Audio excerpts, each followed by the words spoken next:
Assalamualaikum warahmatullahi wabarakatuh. Perkenalkan, nama saya Nurul Intan Duyanti dengan NIM 1929000018. Di sini saya akan membacakan beberapa ayat yang berkaitan dengan bekerja. Yang pertama yaitu surah At-Taubah ayat 105 yang berbunyi, wa kulli malu fi sayarallahu amalukum wa rasuluhu wal mu'minun wasyaturaduna ila alimil ghaibi wasyahadati fayunabbiukum bima kuntum ta'malun, yang artinya, dan katakanlah, bekerjalah kamu, maka Allah akan melihat pekerjaanmu, begitu juga Rasulnya dan orang-orang mukmin. Dan kamu akan dikembalikan kepada Allah yang mengetahui yang gaib dan yang nyata, dan diberitakannya kepada kamu apa yang telah kamu kerjakan. Ayat ini memiliki kandungan yaitu memotivasi orang-orang mukmin untuk terus beramal dan bekerja.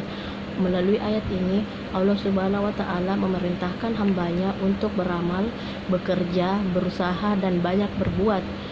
Ayat ini memotivasi kita untuk beramallah dan bekerjalah dengan ikhlas dan sungguh-sungguh. Jangan ria, jangan pula mengharapkan pujian manusia, karena Allah lah yang maha melihat dan menilai amal-amal itu. Kemudian Rasulullah dan orang-orang beriman akan mengetahui dengan sendirinya, tanpa dipamer-pamerkan dan tanpa didemonstrasikan. Inilah etos kerja seorang muslim.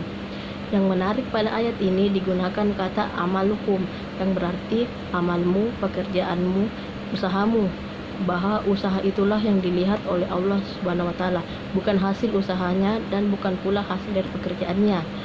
Ayat ini memotivasi kita untuk terus beramal dan bekerja dengan sungguh-sungguh. Proses itulah yang dinilai oleh Allah, bukan hasilnya. Allah tidak menilai kita berdasarkan hasil, tetapi berdasarkan proses. Apakah kita telah bersungguh-sungguh beramal dan bekerja? Pada akhirnya, seluruh manusia akan dikembalikan kepada Allah. Dialah yang maha mengetahui yang gaib dan yang nyata.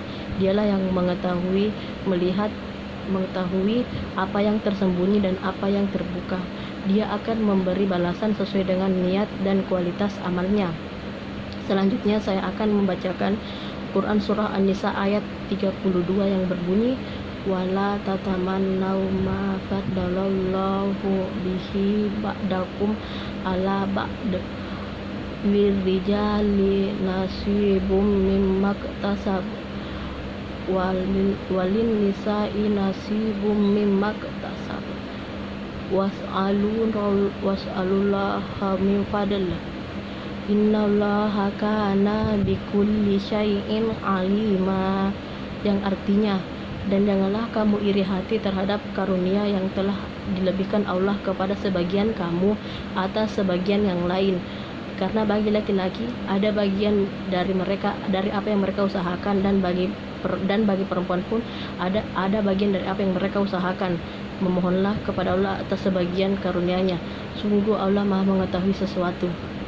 Pada ayat ini memiliki kandungan yaitu Allah melarang orang-orang yang beriman untuk merasa iri hati terhadap orang-orang yang lebih banyak memperoleh karunia dari Allah, karena Allah telah mengatur ayat ini sedemikian rupa satu sama lain tidak sama, tetapi masih terjalin hubungan yang rapi. Manusia pun tidak sama jenis kemampuannya, sehingga masing-masing memiliki keistimewaan dan kelebihan, bukan saja antara laki-laki dan perempuan, tetapi antar sesama lelaki dan antar sesama perempuan. Tidak semua angan-angan itu dilarang, karena ada angan-angan yang dapat mendorong terciptanya kreasi-kreasi baru. Ayat ini mengajarkan kepada kita untuk hidup realistis. Ada angan-angan yang boleh jadi dapat dicapai, dan ada pula angan-angan yang mustahil dicapai. Banyak orang-orang yang mengandalkan harapan dengan sangkaan baik. Ini boleh-boleh saja, asal sangkaan yang dianggap baik itu beralasan baik, disertai upaya sekuat kemampuan. Tetapi kalau mengandalkan kehadiran rahmat atau datangnya bantuan tanpa usaha, maka ini adalah angan-angan yang kosong. Ar-Raghib Ar-Raghib Al-Asfahani berpendapat bahwa kata iktasaba adalah usaha manusia dan perolehannya untuk dirinya sendiri. Jika kata iktisaba dipahami sebagaimana yang dikemukakan olehnya, maka ayat ini seakan-akan berkata, jangan mengangan-angankan keistimewaan yang dimiliki seorang atau jenis kelamin yang berbeda darimu,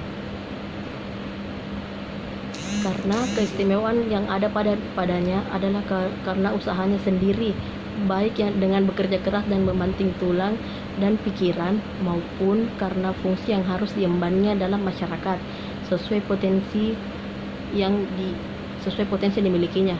Dapat juga dikatakan bahwa lelaki dan perempuan telah mendapatkan bagian dari ganjaran ilahi berdasarkan amal mereka.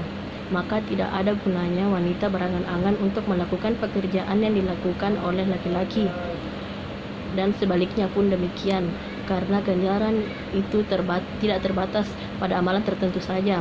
Banyak cara memperoleh amalan. Demikian pula sebaliknya, perempuan juga tidak wajar iri kepada laki-laki karena warisan anak laki-laki lebih banyak perolehan warisannya terhadap anak perempuan, karena mereka tidak perlu iri hati karena perolehan wanita tidak hanya dari harta warisan, tetapi juga dari suaminya yang harus membayar mahar dan mencukupkan kebutuhan hidupnya.